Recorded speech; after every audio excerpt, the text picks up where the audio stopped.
Good morning. Thank you. Thank you. Good morning. Thank you very much for joining us. We have a great morning planned. I'm very excited to be here.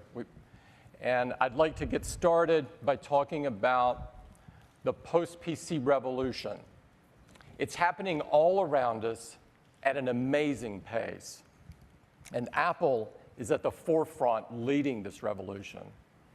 When we're talking about the post-PC world, we're talking about a world where the PC is no longer the center of your digital world, but rather just a device. We're talking about a world where your new devices, the devices you use the most, need to be more portable, more personal, and dramatically easier to use than any PC has ever been. At Apple, we have 3 blockbuster post-PC products. The iPod reinvented the music player and changed the way people listen to music and play games. The iPhone reinvented the phone and changed all of our expectations of what a phone could be and how easy and fun it should be. The iPad, the revolutionary device that defined a whole new category. In many ways, the iPad is reinventing portable computing and is outstripping the wildest of predictions. Now, any company would be thrilled to have just one of these devices. At Apple, we're fortunate to have all 3. And the momentum has been staggering. Last year alone, we sold 172 million post-PC devices. And this made up 76% of our revenues. Now, this is incredible. Apple has its feet firmly planted in the post-PC future. Now, part of the reason for this is that the things that make a great post-PC company are the things that Apple has been about for many years. It plays to our strengths. It's what we love to do. Let me give you a few examples. Our retail stores. Our retail stores provide the best buying experience and the best customer service anywhere. And while that's important for a buyer of a Macintosh, in some ways it's even more important from a buyer of an iPad or an iPhone or another post-PC device, because these devices are new to many people. There needs to be a place to discover them, to learn about them before they're purchased, and learn how to get the most out of them after they're purchased. This is our latest store and our largest store. It just opened this past weekend in Amsterdam. It's absolutely beautiful. And there were a few people waiting to see the inside of the store. With our Amsterdam store, we now have 362 retail stores around the world for people to explore these new post-PC devices. And 110 million customers visited them just last quarter. Now, toward the end of last year, we opened a new store in the historic Grand Central Station in Manhattan. This store is jaw-dropping. The turnout for the opening of this store was off the charts. People were really excited to get in this store. And, you know, it's a perfect place for the New York commuter. You can stop by, quickly buy an iPad or an iPhone or a Mac or an iPod, or just come to explore, or come to take a class before you have to catch that next train. Now, we were so excited about the opening of this store that we prepared a video. and I'd like to run it for you this morning.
That's pretty cool, isn't it? Now, another key element of our post-PC success is iOS, the world's most advanced mobile operating system and the easiest to use by far. iPhone, iPad, iPod Touch are all based on iOS, and we have now sold an astonishing 315 million devices through last year, and 62 million of those just last quarter. Now, one of the most popular features of the latest update to iOS is Siri. And Siri, running on the iPhone for us, Siri is your best friend, your intelligent personal assistant who gets things done just by asking. It's a whole new way of interfacing with your phone, and our customers tell us that they love it. And the press has had some pretty good things to say as well. Now, many of you have heard what Siri sounds like in the US. It doesn't look like it's going to rain this weekend. But we thought it might be fun to let you listen to Siri from other parts of the world this morning, like in Australia. There's no rain in the forecast for this weekend. And in France. Il ne devrait pas y avoir de pluie pour ce week-end. And in Germany. Es ist kein Regen in der Vorhersage für dieses Wochenende. And today we're bringing Siri to Japan. 週末は雨は降らないようです。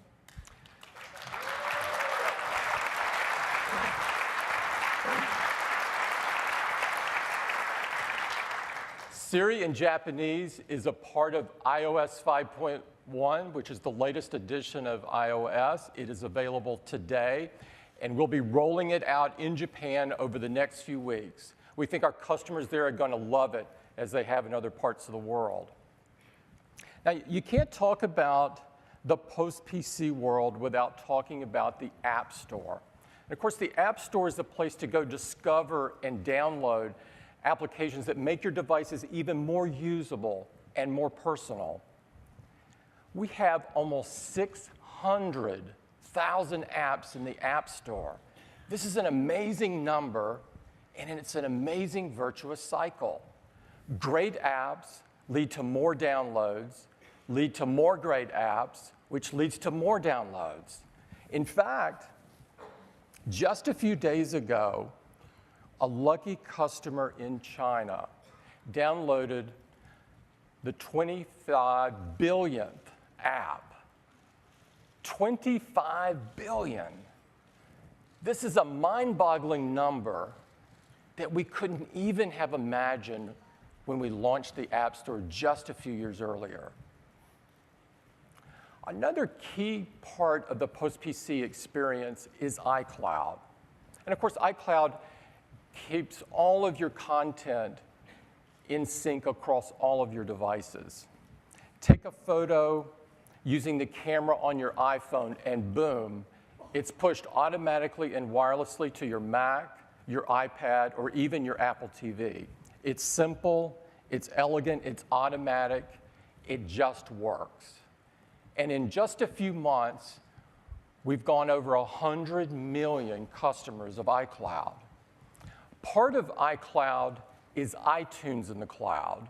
And iTunes in the cloud is for your music, for your TV shows, and today we're announcing that it now supports movies. So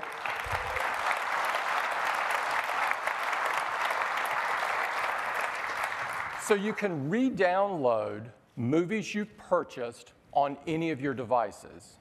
Also today, we're announcing that movies and TV shows in the iTunes Store support 1080p HD. They are absolutely incredible quality. And because we know that many of you like to watch your movies and your TV shows on a widescreen TV with Apple TV, we're announcing a new Apple TV that now supports 1080p. I've been using one of these, the quality is off the charts. It comes with a streamlined new user interface that makes it even easier to search and play great content. Apple TV is the place so that you can see and hear almost anything that you want, from blockbuster movies to top TV shows to your photos and your music, and even news and sports right there on your widescreen TV. I'd like to bring Eddie Q up to demo it for you. Eddie?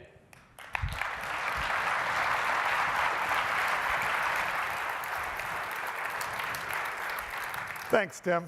I'd like to show you the new Apple TV. And the first thing you'll notice in our built-in screensavers, we've got these incredible new photographs from National Geographic. Let's go to our all-new UI. It's full 1080p resolution. It looks gorgeous. Everything is sharper. It's easier to read. The movie posters are much larger of our Hollywood titles available for purchase and rent. TV shows the day after they air. Now with iTunes Match, you have access to your iTunes music library, all of your songs, your playlists, all from iCloud. And you can still get access to your music, movies, TV shows, and photos on your computer right from your Apple TV. We've also made it much easier to get to all of the great content we have from third parties, like Netflix, Major League Baseball, the NBA, and many others.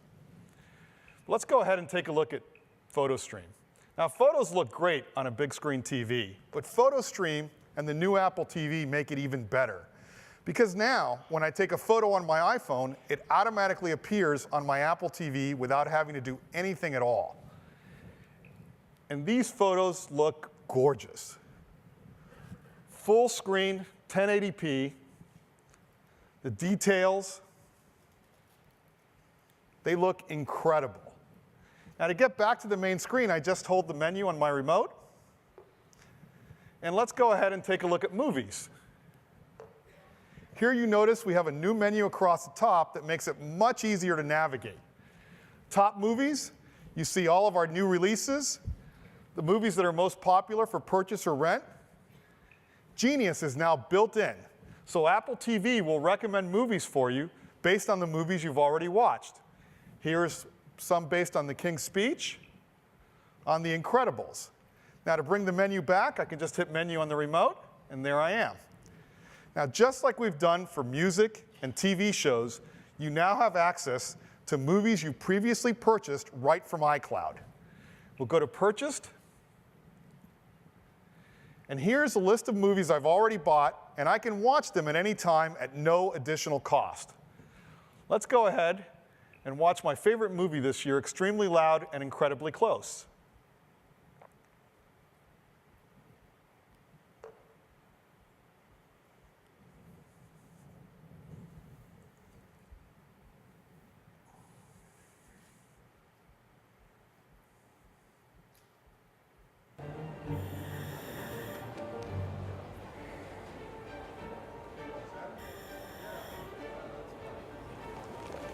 Think about nothing. That's an oxymoron, like now then. An oxymoron is when two words contradict each other. My father and I used to have oxymoron wars. Seriously funny. Stop! Deafening silence. Original copies. Found missing. Student teacher? Liquid gas. Clearly confused. Living dead. Almost exactly. Genuine imitation. I love that scene.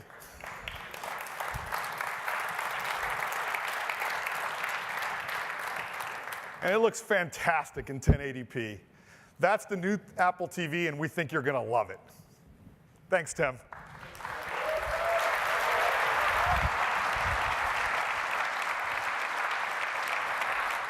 The new Apple TV retains the same very low price of $99. It's available next week, and you can get your orders in starting today. And I would encourage you to do that. That brings us to iPad. We think that iPad is the poster child of the post-PC world. The momentum behind iPad has been incredible and has surprised virtually everyone. We sold almost 15.5 million iPads just last quarter alone. And to put this in some context, we sold more iPads in the fourth quarter of last year than any PC manufacturer sold of their entire PC line worldwide. We think this gives you an indication of the potential for this product. But you know, it's just not about the numbers. iPad is showing up everywhere in the daily lives of people, in their work lives, in their play lives, all around the world in tens of millions of people. And perhaps PC World said it best. The iPad is so ubiquitous and so entwined in mainstream culture already that it is hard to imagine a time without it. This is a product that is less than 2 years old. Now, when we set out to create the iPad, we set out to create not just a new product, but a new category. And we said that in order to do that, that the iPad had to be the best device for doing some of the things that you do most often. Things like browsing the web or checking email. Now, this is a tall order, but when we asked the iPad users, they told us that's exactly what we had done. When we asked iPad users who had a notebook, a desktop, and a smartphone, their favorite device for email, they responded iPad. For browsing the web, they responded iPad. We asked iPad users who also had an e-reader what their favorite device was for reading books. They overwhelmingly said iPad. We asked iPad users who also had a portable gaming device and even a gaming console, their favorite device for playing games. Their response? iPad. In fact, for so many activities, they responded iPad. This is incredible when you remember that this device has been on the market for less than 2 years. Now, part of the reason is the incredible bundled apps with iPad and the over 200,000 apps that have been custom built to take advantage of the big, beautiful multi-touch screen. These apps are gorgeous and groundbreaking. They help you create or learn or do almost anything. Great educational apps like SolarWalk, business apps like StockTouch, incredible games like Infinity Blade. You won't find these incredible apps on other tablets. In fact, and in some estimations, there were over 100 competitive tablets that came to market just last year. You won't find that great experience. Let me give you some examples. This is a Twitter app on a Samsung tablet running on Android. You can see it's pretty basic. It kind of looks like a blown up smartphone app. And that's because it's exactly what it is. Compare that to Twitter running on iPad. You can view the tweets. You can see web pages and photos and videos that are mentioned in the tweet on the big, beautiful screen. And here it is for Yelp. You know, it looks like a stretched out smartphone app. Lots of white space, tiny text. It's kind of hard to see. Compare that to Yelp running on the iPad, clearly designed to take advantage of the large canvas. And this is a key reason why momentum on iPad continues to build and the competitive tablets aren't gaining traction. Now, everyone's been wondering who will come out with a product that's more amazing than the iPad 2 with its big, beautiful 9.7-inch screen, super fast A5 chip, all-day battery life, and elegant thin and light design. Everybody's been wondering this. Well, stop wondering. We are.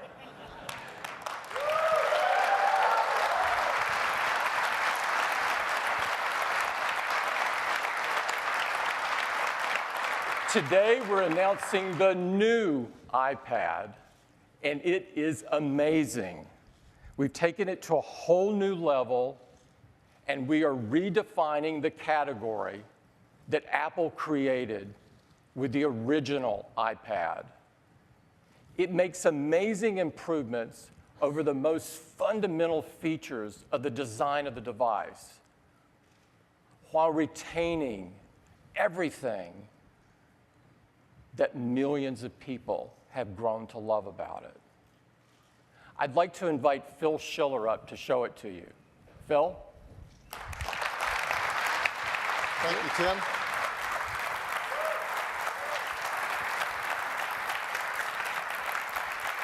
Well, good morning, everyone. So do you want to know about the new iPad? I'm glad. First, new feature of the new iPad, the Retina display. You might have heard that an iPad could have a Retina display. But until you see it, you can't understand how amazing this is. We introduced the Retina display technology first on the iPhone 4, and it's incredible. And to this day, no one has yet matched that display technology in any mobile device. And we're going to bring it to the 9.7-inch screen of the iPad. Now, this presents a problem for us in presenting it to you, because for the first time, an iPad has higher resolution than this entire display behind me. more pixels. So everything you see is going to be scaled down. That's a fun challenge, but we'll do our best. So for example, when you turn on that new iPad, you are going to see graphics, text, icons sharper than you can imagine. They're just beautiful. When you go to read a book, you're going to see text that rivals anything you've seen in print, in newspapers or magazine. Everything you do is just going to look stunning, surfing the web, reading your emails, and photos are just going to look amazing at high resolution on that gorgeous big display. And this helps customers around the world, particularly if they read in different languages, character-based languages like Japanese and Chinese. The fonts are amazing. It really is a big step forward. Well, the new iPad display is 2048 by 1,536 pixels. And if you do the math really quick, you'll figure out that's over 3.1 million pixels on this display, the most ever in a mobile device. Put another way, many of you all have an HD TV at home. These televisions, 50 inches, 60 inches, have a resolution of 1920 by 1080. Here's an iPad scaled appropriately next to it. It has more pixels. Let's overlay the photos, the same photo as they could be displayed on each of these devices. You see the iPad shows over 1 million more pixels than your own HD TV does at home. That's incredible. And of course, to display that many pixels, we pack them really tightly. There are 264 pixels per inch in this display. And that is enough to call it a Retina display. Well, why is that? Well, you may recall when we launched the iPhone, we said that the iPhone, when held at a normal distance, 10 inches or closer, has enough pixels that your retina in your eye can't distinguish those individual pixels. And yes, there's real math behind that. Experts agree with us. Well, the same is true of the new iPad. When you hold it at a normal distance, in this case 15 inches or even closer, your retina in your eye cannot discern those individual pixels. It has enough pixel density that you can't pick out the pixels. And the images on it look stunning. The new iPad display also has greater color saturation, 44% greater than the iPad 2. So side by side, you're going to see images just pop out. They are so much more colorful and richer in their detail. Now there's 4 times the number of pixels on the new iPad display. So it takes a lot of graphic horsepower to drive that display if you want to keep it smooth and fast and beautiful to use. Well, you know, the iPad 2 used the A5 chip, Apple-designed chip, which is the best chip in a mobile device to drive a great display. But we needed even more horsepower for this new iPad and its Retina display. So we've created the Apple A5X chip. And what's the X for? Quad-core graphics. Quad-core graphics designed specifically for the Retina display to drive 4 times the number of pixels. Well, how does that compare to what others are using? Well, others are using chips like this NVIDIA Tegra 3. If you normalize its graphics performance at 1, the Apple A5 was already twice as fast. And the new A5X brings 4 times the performance. It is a graphics powerhouse. So the new iPad has a Retina display with more pixels than any mobile device has ever had. It has 2048 by 1536 resolution, over 3 million pixels. It has greater color saturation. It has the A5X quad-core graphics. This is the best mobile display that has ever shipped, and it's a real revolution. That's the first feature.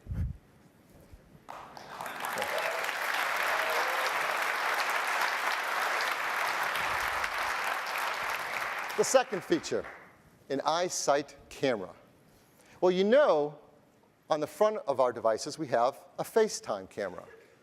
It's most often used for FaceTime video calls that our customers love making. And on the back, we have a camera.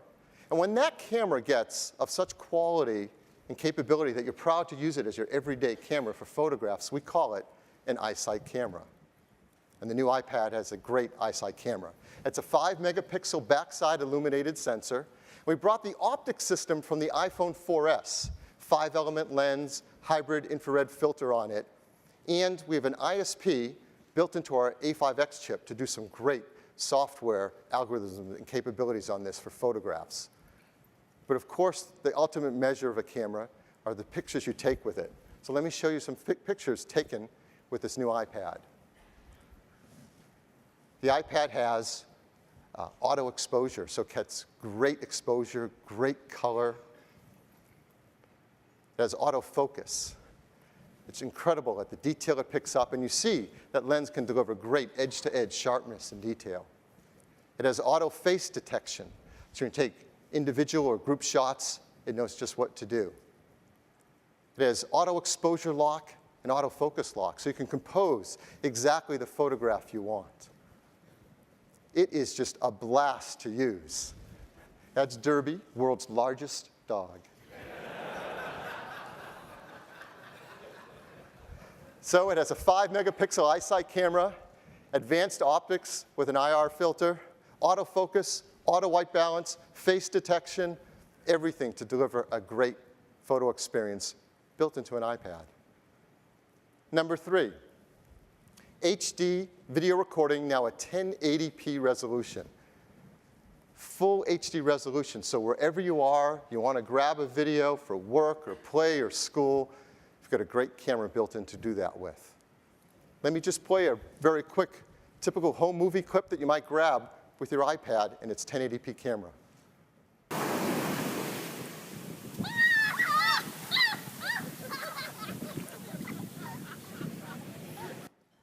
Now it's great to have a high-quality HD camera with you everywhere you go, but there's a lot more to it. We use that A5X chip to do some pretty advanced things. For example, image stabilization. So what we've got here is a video I'll show you of what it's like with image stabilization turned off and what it's like with it turned on. And it's always turned on, but I think you'll be able to see the difference here because we capture right from the sensor.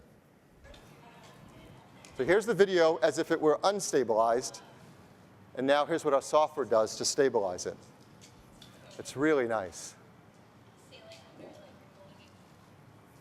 I think they did a great job pretending there wasn't a camera in front of them as they walked along the dock, didn't they?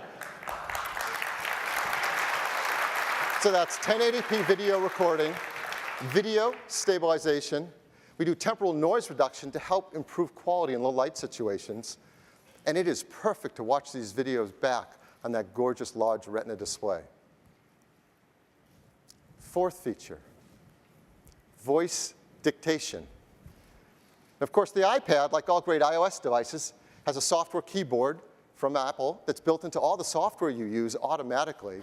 And now you'll see there's a new key on the bottom, a microphone. So you can type, or you can just tap it, speak into your iPad, and it will dictate what you have to say. It works like this. It's day 12 here in Barcelona, which means 2 more days left before we have to leave, period. I'm so not ready to go, It's amazing here, period. And if I could somehow magically bring the weather here home with me, I would, period. And that's it. That's how it translates what you say into the text you want to type.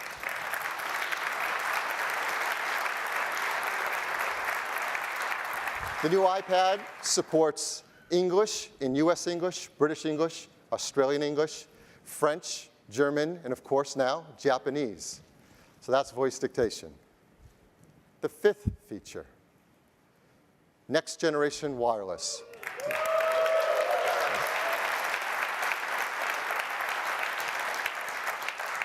Now you know the iPad 2 has already had great wireless performance, and it supports networks like EVDO with a maximum theoretical downlink of 3.1 megabits per second. And it has supported HSPA, for example, on GSM networks, with a maximum downlink of 7.2 megabits per second. But now with the new iPad, we're adding a great deal more. We're adding HSPA Plus, with a maximum downlink of 21 megabits. And if you haven't heard about this, it's great. Dual carrier HSDPA, which we're starting to see show up in Europe, Australia, and other places around the world, with a maximum downlink of 42 megabits per second. And of course, topping it off, long-term evolution, or LTE, which is a maximum of 73 megabits per second downlink. So the performance is amazing, and you're going to love using it on these high-speed new networks. So let me give you a couple everyday examples of how you might use this. Here we have an HSPA network being used by the iPad on the left, and we have LTE being used by the one on the right. These are actually recorded, so I can play them back and you can see them right here on the big screen. And it's a simple everyday task. I'm going to click on an email that has a bunch of embedded photos and see what happens. So here we go. We select the top new email message that came in. And on the right, you'll see the photo will come in faster on LTE. In fact, the next large photo will come in. And the next one, before even the first photo starts to show up on HSPA. So we're all done. We've got all 5 large photos on LTE, and we're still waiting even for the second one on HSPA. So that's one example of the difference of using it in everyday tasks, simply the things we download, applications, music, emails. Here's a different kind of example. We all like to do great things like watch videos on our iPad, surf the web to sites like Vimeo, and watch HD, high-quality video. But if you don't have the high-speed bandwidth, the best thing to do is just let it buffer for a while and wait, and then hit play. But what if you could start to watch right away, because it could download the video faster than you can watch it in real time? So watch what happens. I'm going to hit play, and this is a great film, the Bird film from Andrew Zuckerman Studios. And on the right, on LTE, it starts playing right away. And you can see with the progress bar on the top, it is loading the video faster than we can watch it in real time. On the device on the left, which is on EVDO, or we could have used GSM as well there, it's buffering the video, waiting to save enough frames before it starts to play. That's what we've been used to. On the right is what we're going to start getting used to. It fundamentally changes how you experience things like video.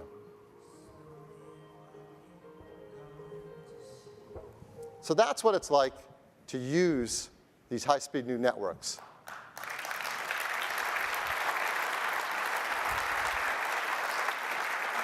We're working with a number of carriers to support LTE on the new iPad. And we're working with AT&T, Verizon, Rogers, Bell, and TELUS. They'll be the first to be able to work with LTE on the brand new iPad. But we have other high-speed networks, as I've mentioned, around the world. Now, as you remember, with 3G, when 3G phones first started showing up, they actually have many different bands, so you got different phones for different networks around the world. And over time, they start to come together. Well, the same thing's happening with 4G LTE. In fact, even more so. There are many bands around the world. So for example, in the US, we'll have 2 versions of the new iPad. One for LTE bands to be used on the AT&T network, and another for the LTE bands on the Verizon network, because they're different. But no matter which ones you pick anywhere in the world, below that, they're completely compatible. They're 3G world ready. So whichever one you pick, you can roam anywhere around the world on the fastest HSPA or EVDO networks, and you have what you need. In addition, we've added software to make it a personal hotspot. So if your carrier supports a personal hotspot feature, you can share that high-speed network from your new iPad directly with up to 5 devices. And if you've ever used this, you know our software is state-of-the-art and so easy to use. So the new iPad has 4G LTE. It has fast HSPA Plus and dual carrier HSDPA networking. It's 3G world ready. It has a personal hotspot. When you add all these networks, plus the Wi-Fi networking and the Bluetooth networking, it's no small feat. This new iPad has the most wireless bands of any device that has ever shipped. And it is truly revolutionary. So the new iPad, it has a breakthrough display, a Retina display at 9.7 inches with over 3 million pixels. It has the A5X chip with quad-core graphics. It has a 5-megapixel iSight camera. It has 1080p video recording. It has voice dictation. And it is the most wireless bands ever in a device, capped off with 4G LTE. Now you may be thinking, a lot of these technologies consume a fair amount of power. 4 times the number of pixels, quad-core graphics engine, LTE networking. So how did it do on battery life? Well, you may recall the iPad 2, we claim 10 hours of battery life for most of the things you do. And when you're on 3G networking for wireless web, 9 hours. Well, the new iPad delivers the same 10 hours of battery life for all the things you do.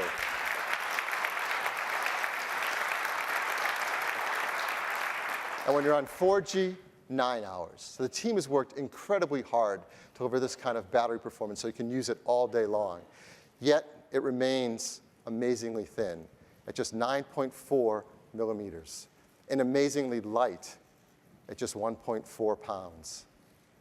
So the new iPad comes in black and white. And you're probably at this point thinking, I want one, what's it going to cost? I am. So the new iPad, you remember the iPad 2 starts at $499 for 16 gigabytes. Well, I'm really excited to tell you the new iPad will be priced at just $499.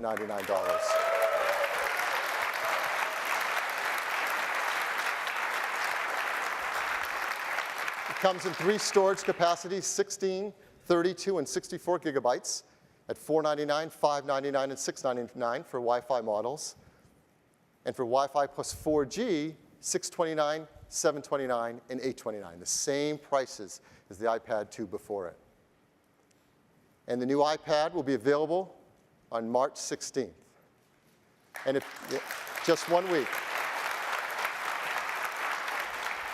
And if you want one as badly as I do, you'll be happy to know that the pre-orders start today. So, on March 16th, the new iPad will be available in the US, Canada, UK, France, Germany, Switzerland, Japan, Hong Kong, Singapore, and Australia. A really big, fast start. But it doesn't stop there. 1 week later, we're adding 25 more countries. So we are going to have the fastest rollout we've ever had for a new device. Back to the software, because ultimately, this is going to be amazing when you turn it on. You're not going to believe how beautiful it looks. And the team has worked really hard to make all the software that comes on that iPad look gorgeous. So when you're surfing the web, Safari's been updated to take full advantage of that Retina display. When you're reading your emails, Mail's been updated to take full advantage of that Retina display. When you're using your photos, the Photo app has been fully updated to take advantage of all that amazing color and resolution. Everything's been updated. But as you remember with the iPhone 4, when it went to the Retina display, developers didn't have to do anything and their apps looked better, and we used scaling for the graphics and automatically sized the text, but they could do even more to make them better. So right out of the box, you'll start using your applications, you'll find they look great. Things are scaled up with 4 times the number of pixels, and text, because of our text APIs and libraries, looks stunning. So everything will work great. But if the developer takes a little bit of time, just as they did with the iPhone, they can do things with their applications that are just mind-blowing, amazing, incredible, using that Retina display and the A5X chip. So we've asked a few developers just to spend a week and take a look at the new iPad and show us what they can do with it with all that amazing graphics horsepower. So we're going to bring up 3 demos to show you some really amazing stuff. The first is from Namco. Namco is a great developer of a lot of titles on the iPhone and iPad, titles of everything from Pac-Man to Sky Gamblers. And I'm really excited to bring up James Shelton. James is the game design director for Namco. James? Welcome. Thank you. Hi, everyone. I'm joined up here by Rezvan Baraytaru from Revo. And today we're thrilled to show you a first glimpse of our new flight sim game, Sky Gamblers Air Supremacy, running on the new iPad.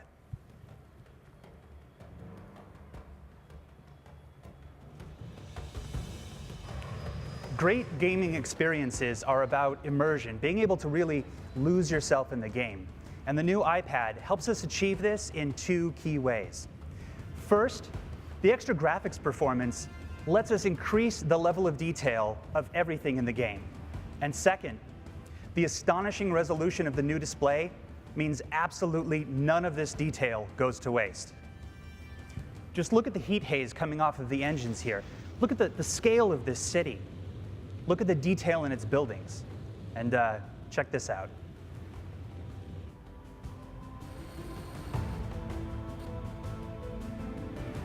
Now, aerobatic maneuvers like this are just what real planes can do, and with our simple gesture-based controls, even novice players are going to be able to try them out for themselves. Now, Rezvan's going to go on patrol and show us a little more of that action.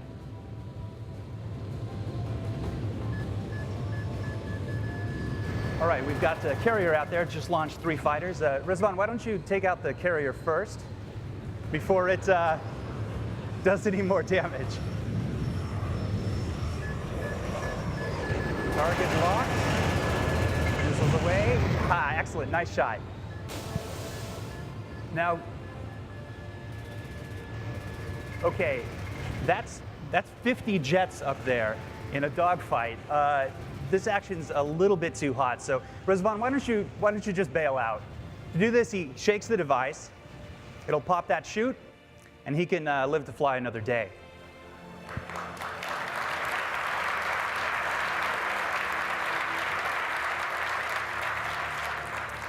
Sky Gambler's Air Supremacy delivers console-quality single and multiplayer experiences.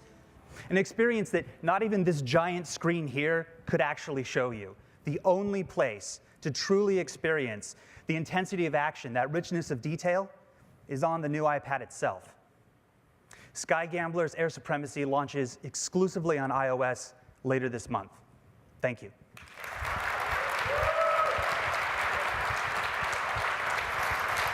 Thank you, James. It's absolutely incredible to have that level of gaming now in a device you carry around with you. It's never been done before. Well, next up, Autodesk. I'm sure you've heard of Autodesk. They make incredible professional graphic software for so many uses. They brought AutoCAD to the Mac. It's doing well, and they've created a line of products for iPad that are amazing. And a lot of professionals count on their drawing tools with Sketchbook Pro. So I'm really excited to bring up Chris Chung, Sketchbook Product Line Manager, to show you a brand new project running on the new iPad. Chris? Welcome. Thank you, Phil. 2.5 years ago, Sketchbook became Autodesk's first breakthrough app on iOS, and it had a profound impact on our company. Today, we have 15 Autodesk titles on the App Store that have been downloaded more than 20 million times. Let me put that in perspective. In our 29-year history, Autodesk has become a leader in software with over 10 million professional customers on desktop. With iOS, we've been able to reach tens of millions of new users in only 2 years. It's amazing. Today, I'm excited to show you something new.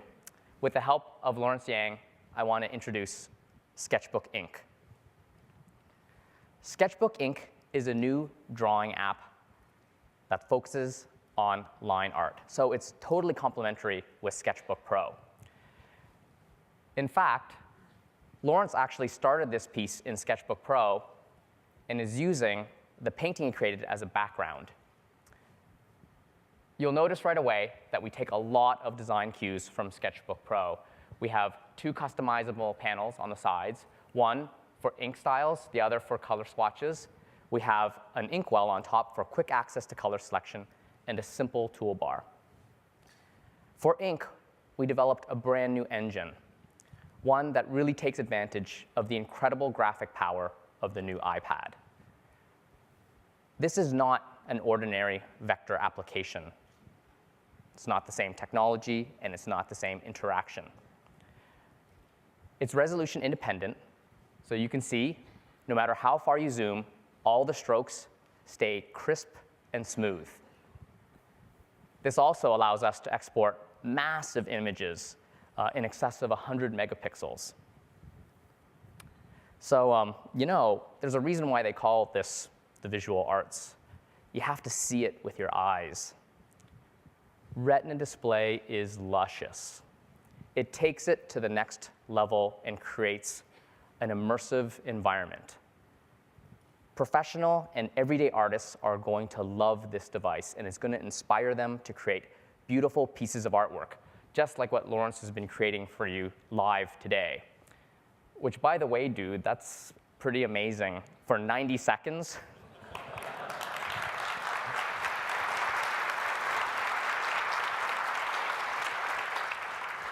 Autodesk Sketchbook Inc. will be available this April exclusively on iOS. Thank you very much.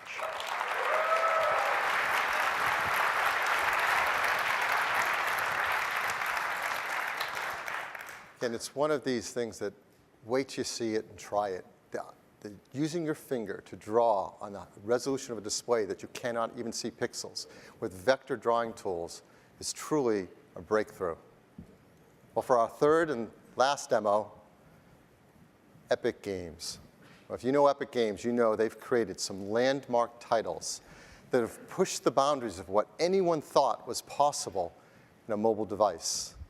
And they're going to do it again with another amazing new project. And to show you this new project running on the new iPad, I'd like to bring up Mike Capps, president of Epic Games. Mike? Welcome. Thanks a lot, Phil. Good morning, everybody. It is great to be back.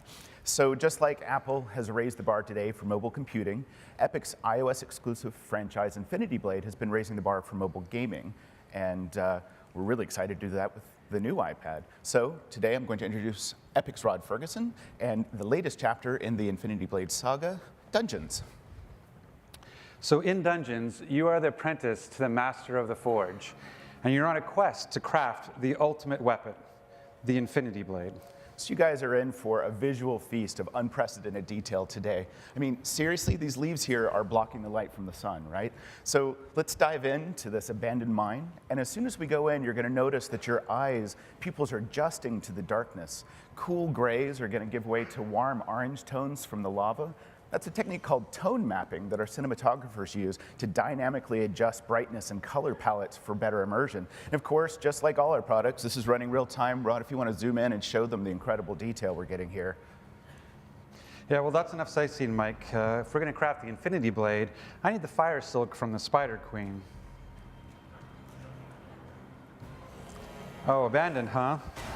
A few quick swipes, but now with the touch interface, I just hold, and I can connect my enemies for a chain attack. Awesome.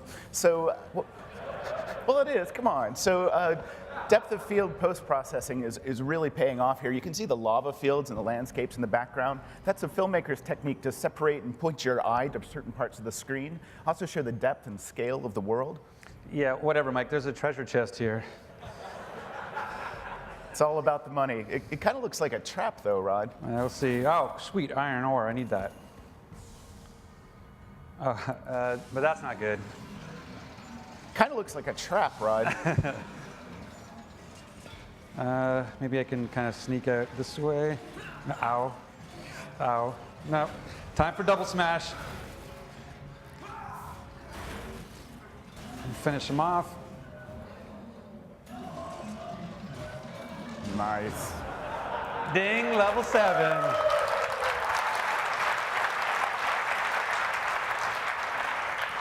As we nerds say, grats, Rod. So you can see during that close-up how the Unreal Engine is unleashing the power of the new iPad for just unparalleled character detail and environments. I mean, if you think about it, this new device actually has more memory and higher screen resolution than an Xbox 360 or a PlayStation 3. So these guys are redefining mobile gaming again. This could be it, Mike. Gee, what was your first clue, Rod? All right, come to Papa. Oh, wow. That's a lot of spiders. Fortunately, a few quick circles and ice spikes.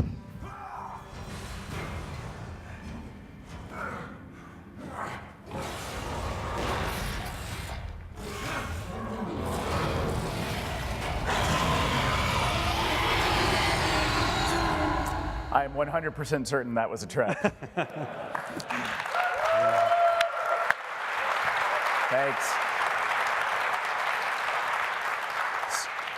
So Infinity Blade Dungeons will bring a robust crafting system, dynamic dungeon crawling all to the world of Infinity Blade, and it's only going to look like this and play like this on the new iPad. Infinity Blade 2 is available right now on the App Store, and Dungeons will be coming soon. Thanks everybody for playing. Thanks a lot.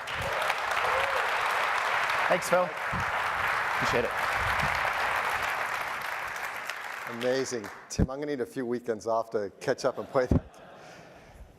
Well, as you may recall, when we launched the first iPad, we launched some software applications with it to demonstrate how far you could go with creativity software. And that was iWork. We launched iWork with the first iPad. And it really set a high bar for what was possible. As you know, iWork includes Keynote, Pages, and Numbers. And we're updating them for the new iPad. You're going to find in these new applications stunning new 3D charts and animations. You're going to see new builds and transitions. But most importantly, you're going to see all three have been updated to take full advantage of this Retina display. And the documents you can create with the new iWork applications are truly stunning. These applications are going to remain $9.99 each. And if you've purchased them before, it's a free update. And they're available starting today on the App Store. And then with the iPad 2, we introduced some other applications as well. iLife applications with GarageBand and iMovie.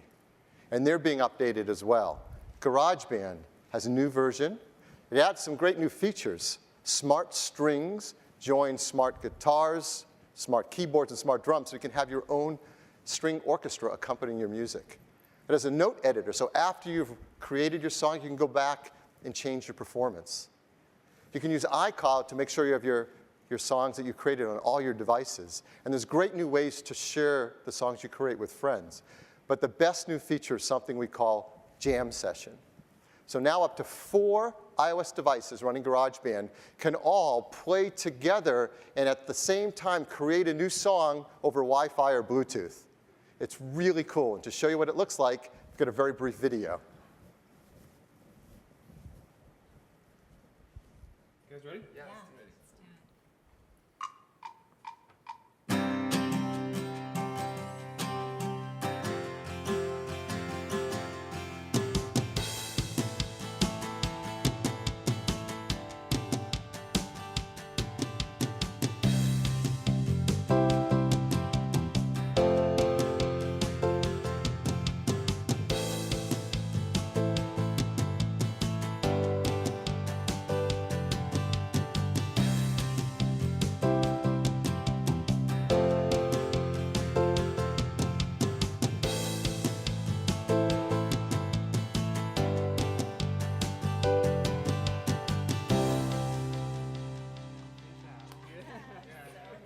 That's pretty good.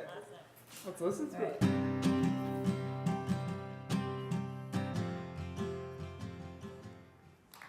Isn't that cool? At the end, don't you want the guitar to play? Just like smash it and no. One of the best things about the new GarageBand is the instruments on the Retina display look absolutely luscious. So GarageBand remains $4.99. It's a free update to anyone who's already purchased it, and it's available today from the App Store as well. That's GarageBand. iMovie, also a new update with an amazing new feature. So you know, when we brought iMovie from the Mac to the iPad, we reimagined how you do video editing in a multi-touch experience. It starts with this marquee where you can pick your projects or create a new one. Well, now, not only you can create a movie, but you can also create a movie trailer as well.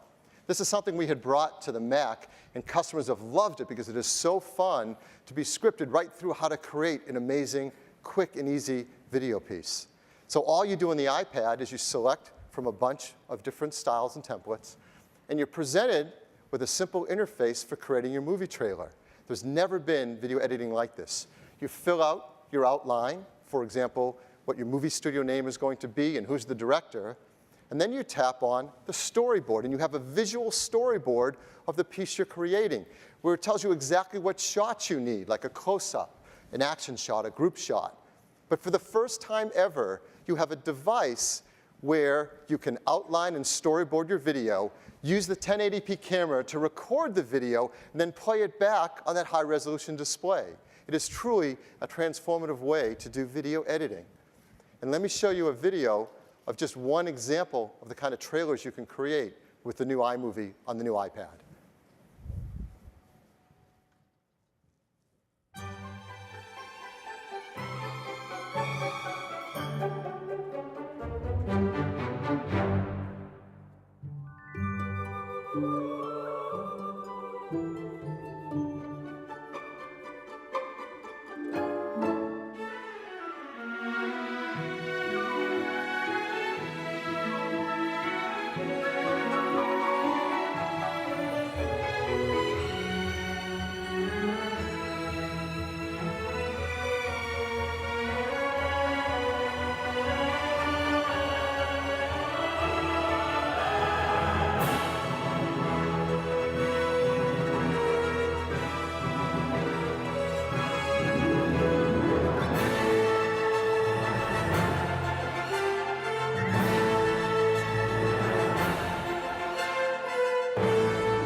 Isn't that incredible? And that music is part of the music selection we provide with you with the trailers, all pre-recorded by a symphony orchestra just so that you can use it in your own movie trailers. iMovie, it's $4.99. It's a free update to anyone who already has it, and it's also available today in the App Store. So GarageBand and iMovie, two of the applications that make up iLife. But of course, you all know, right? There's really 3 applications in iLife. On the Mac, there's 3 applications, and one of them is the most popular one of all. So I am really excited to tell you that today we're introducing iPhoto for iPad, and it is amazing. Now you're probably wondering, well, why do I need an iPhoto on the iPad? I've already got the camera app, I've already got a Photos app, and they're great for the things you do every day. But if you're someone like many of us are, who truly love the photos they take of their family and their friends and want to do even more with your photos, that's what iPhoto is for. With iPhoto, it'll use the same photo library on your iPad or iPhone, but it gives you great new ways to browse through all those photos. And it has truly breakthrough ways to edit your photos with new multi-touch gestures. We've packed it with professional quality effects. And there's powerful new brushes for applying those effects. And if you want to use more than one device, let's say you want to take a picture with your iPhone 4S, but keep your iPhoto library in your iPad, you can do that directly with photo beaming to beam high-resolution photos over between your devices. And we've invented a great new way to share your photos with your friends in a way that tells stories of the places you've visited and the events you've been at. We call these photo journals, and these photo journals use iCloud as a great new way to share your photos. And to show you this brand new, amazing application, I'm really proud to bring up Randy Ubilos, our Chief Architect for Photo and Video Applications. Randy?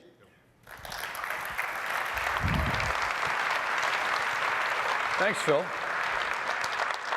So, ever since the introduction of the iPad, we've seen its potential for digital photography. To be able to have something so light and portable to carry around with you instead of lugging around a laptop is really amazing. With iPhoto for iOS, we had the opportunity to reinvent it and take advantage of multi-touch and take it to a whole new level. I'd like to show it to you.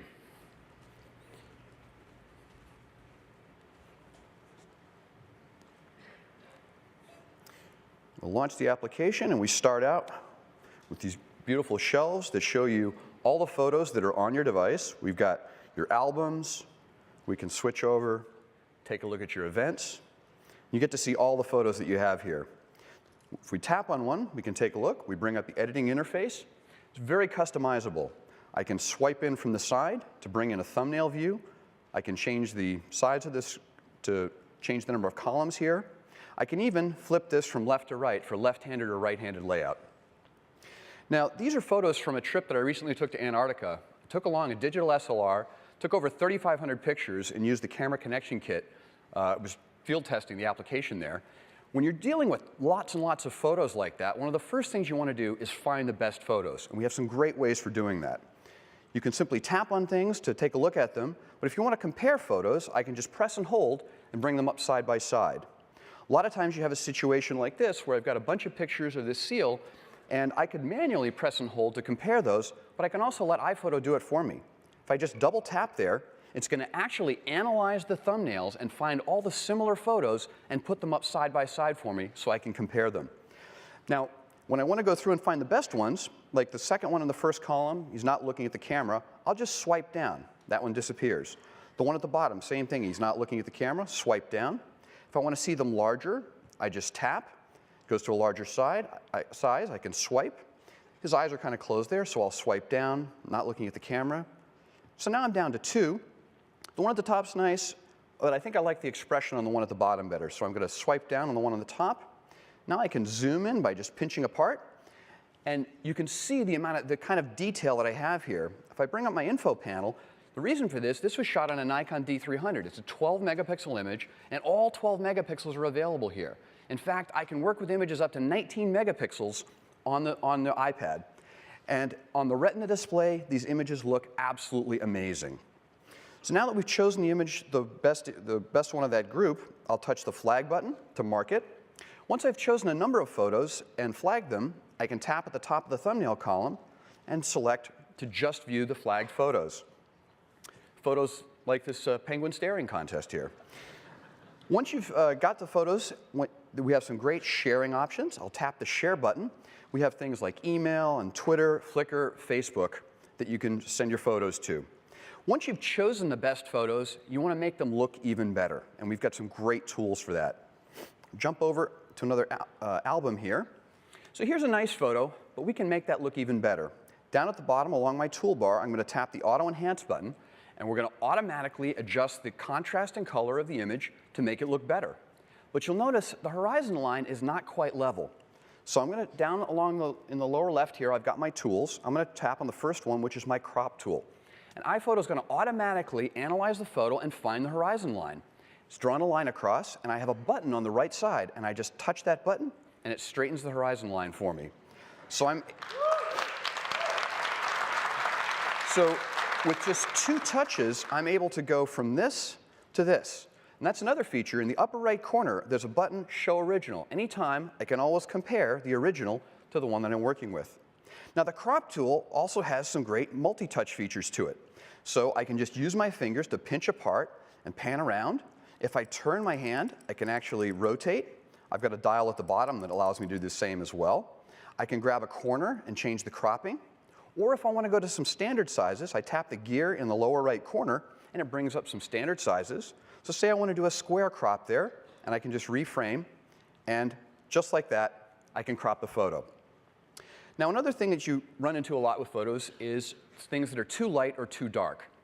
And the second tool I have is my exposure tool.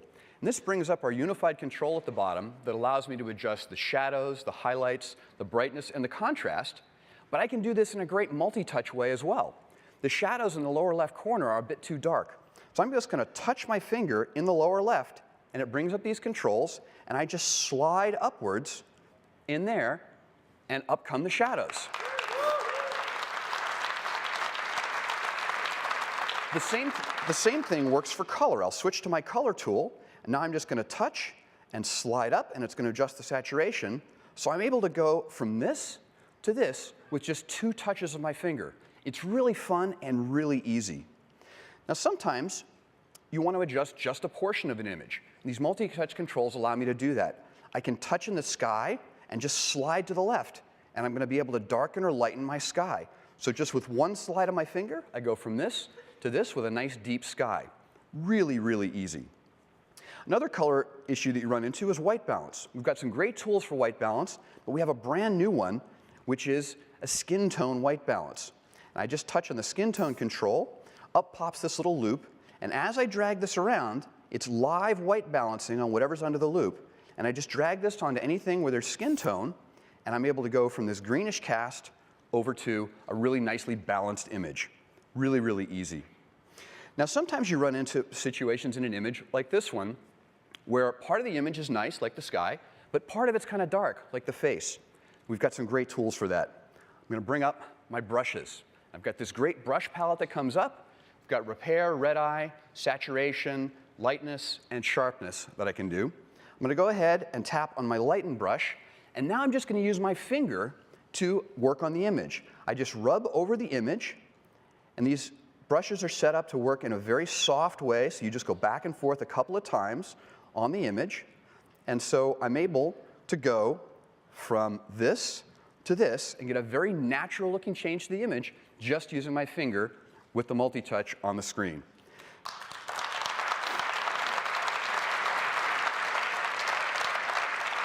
So a great set of brushes that I can use, and like everything else on iPhoto, it's all non-destructive. So I can go back and make changes to any of this at any time that I'd like.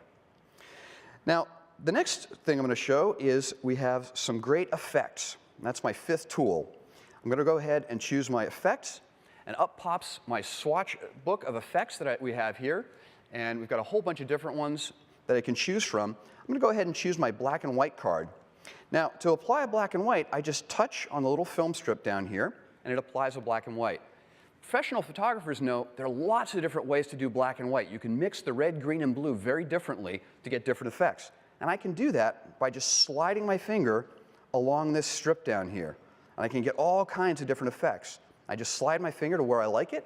With kind of a dark sky, I kind of like the way that looks. And then I've got a couple of extra options here, like I can touch on the vignette, and then just using my fingers, I can pinch and get a great effect just with a couple of movements of my finger. So we've got some great photographic effects. We've also got some great artistic effects, like tilt shift and watercolor that can be applied with just a couple of touches of your finger. So some great effects in there as well. Now, once you've chosen your images and made them look good, you want to be able to share them. And we have a great new way of doing that. Switch over here to an event. I've got a set of pictures from a trip to Thailand. And I'm going to go ahead and select to share those. I'm going to choose Journal, choose All. We'll give this a name. And when I say Create Journal, it's automatically going to lay these photos out onto pages, one for each day of the trip. And then when I go ahead and show these, we end up with all my photos laid out in this really beautiful looking layout, really cleanly laid out on here. If you've marked photos with a caption or marked them as a favorite, those photos will be the ones that are preferred into the larger spaces on the screen. It's really easy to adjust this as well. I just touch the Edit button in the upper right corner, and I can pick up and move around any of the photos on here. I can grab one, make it larger. I can reframe it on here really easily. So it's really easy to move the photos around. But one of the things that's really great about this is it lets you tell a story along with your photos. And we have some great story elements that you can add. I've got a palette of them up here. I can just grab, drag them in on the screen here. I'll just double tap. I happen to have some text on the clipboard as an example there. We have some great other elements I can put in. I have a calendar element that I can drop in, which automatically picks up the date from the photos around it. Same thing for a map. Maps automatically pick up the location of the photos around them, and then you can pinch and pan to align them just how you like. We even have a weather item, which is going to use the date and the location to look up the weather for that date.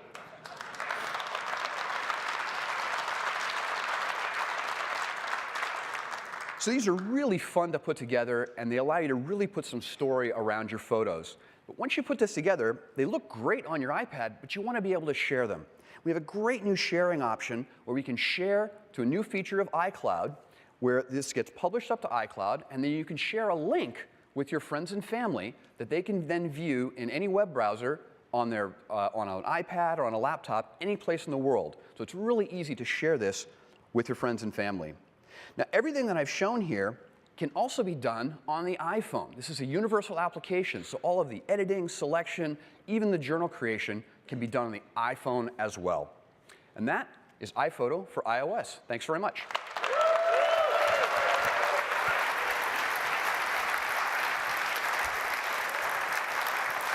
Thank you, Randy.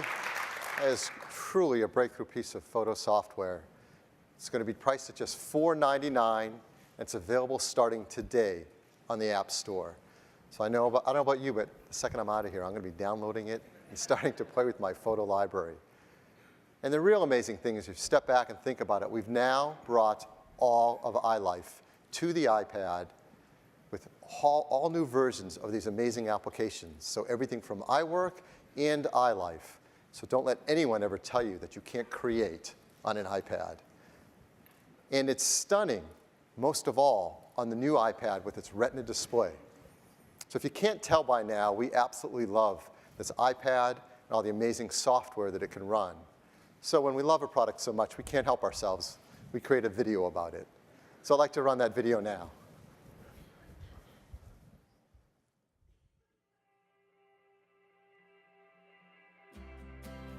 We believe technology is at its very best when it's invisible.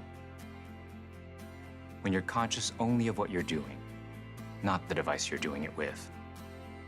An iPad is the perfect expression of that idea. It's just this magical pane of glass that can become anything you want it to be. And that's why so many people in so many different places are using it for so many different things. It's a more personal experience with technology than people have ever had. And now, with the new iPad, we're elevating that experience by dramatically improving the fundamental elements that define it. We gave it a powerful new A5X chip for stunning graphics, a 5-megapixel iSight camera with our state-of-the-art optics, the speed of 4G LTE. We created amazing new software that redefines what you can do with music, movies, and photos. And all of this is brought to life on the Retina display, the highest resolution display ever on a mobile device.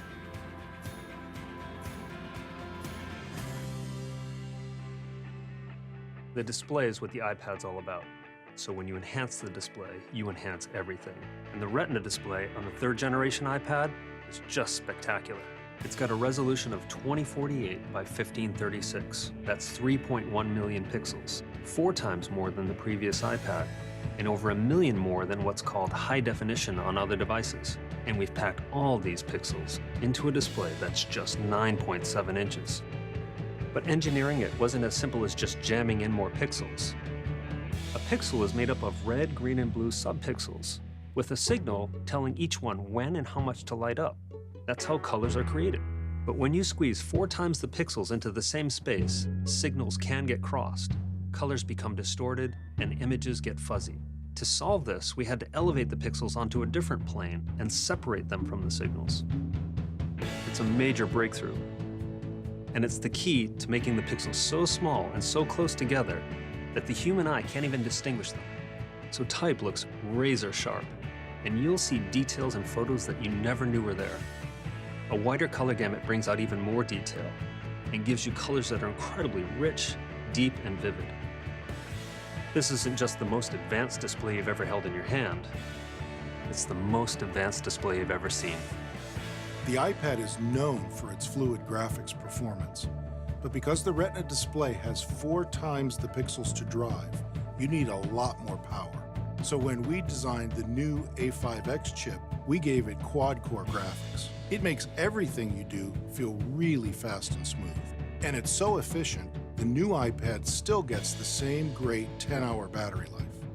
To go with a beautiful display, we added a new iSight camera. It takes 5-megapixel photos using the same advanced optics we developed for the iPhone 4S. And it shoots gorgeous 1080p HD video at up to 30 frames per second. But one of the biggest breakthroughs in the new iPad is its next-generation wireless technology.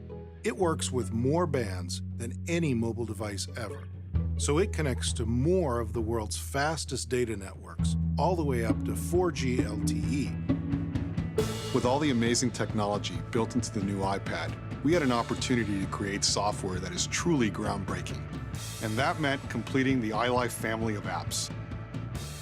There's a new version of GarageBand that lets you wirelessly connect up to 4 iOS devices so you and your friends can jam and record together. To complement the iSight camera in the new iPad, we made iMovie even better. Now you can shoot 1080p HD video and turn it into a Hollywood-style movie trailer in minutes, all on a single device you can take with you everywhere. And now we're bringing iPhoto to the iPad. It's unbelievably powerful and so simple to use. The smart browsing feature lets you go through lots of shots really quickly. You just double tap on a photo and it finds others that look just like it, so you can pick your favorite. With multi-touch gestures, you can make your blue sky bluer.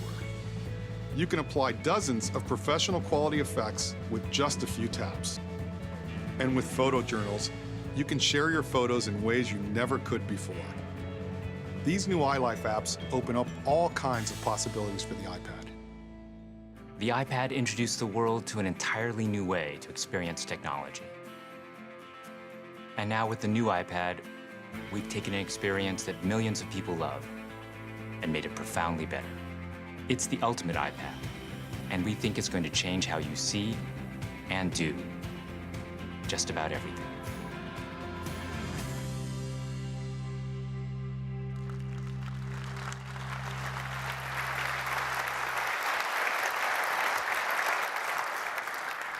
We think the new iPad will really change what people believe is possible with this category of device. But we also saw the opportunity to do something even more. So along with the new iPad, we are going to keep the iPad 2 in the line as well. As you know, it starts at 16 gigabytes for $499. Well, I'm really excited to tell you that starting today, the iPad 2 will start at just $399.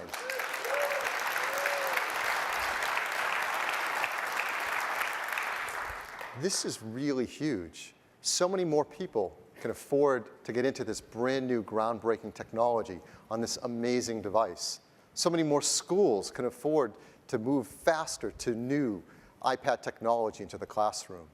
This is a really big deal. And now the line looks like this, starting with an iPad 2 for just $399 and $529 for Wi-Fi plus 3G. And the new iPad at $499 all the way up to $829. So there really is something for everyone at every end of the spectrum. Well, and that's our story today about the new iPad, and I hope you're as excited about it as we are. I'd like to turn it back to Tim. Thanks, Bill.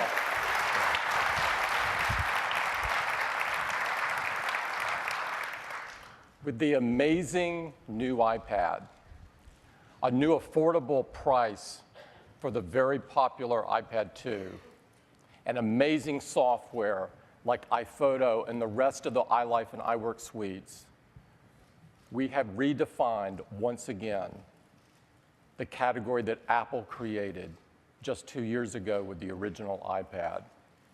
And we're so proud of this product that we prepared an ad, and I'd love to play it for you this morning.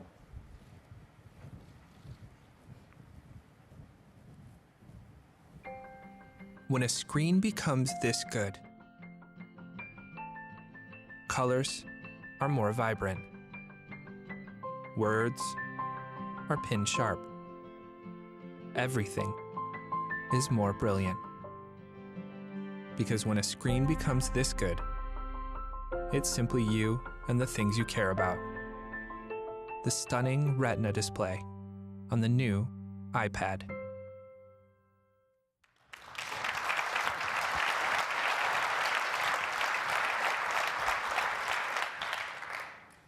I hope you can see why we believe the iPad has enormous potential and is the ultimate poster child of the post-PC world. I'd like to thank all of those employees at Apple and everyone who supports Apple for making today possible. It's a privilege of a lifetime for me to work with so many innovative people, the most innovative on earth. Now, only Apple could deliver this kind of innovation in such a beautiful, integrated, and easy-to-use way. It's what we love to do. It's what we stand for. And across the year, you're going to see a lot more of this kind of innovation. We are just getting started. Thank you very much for joining us this morning. Thank you.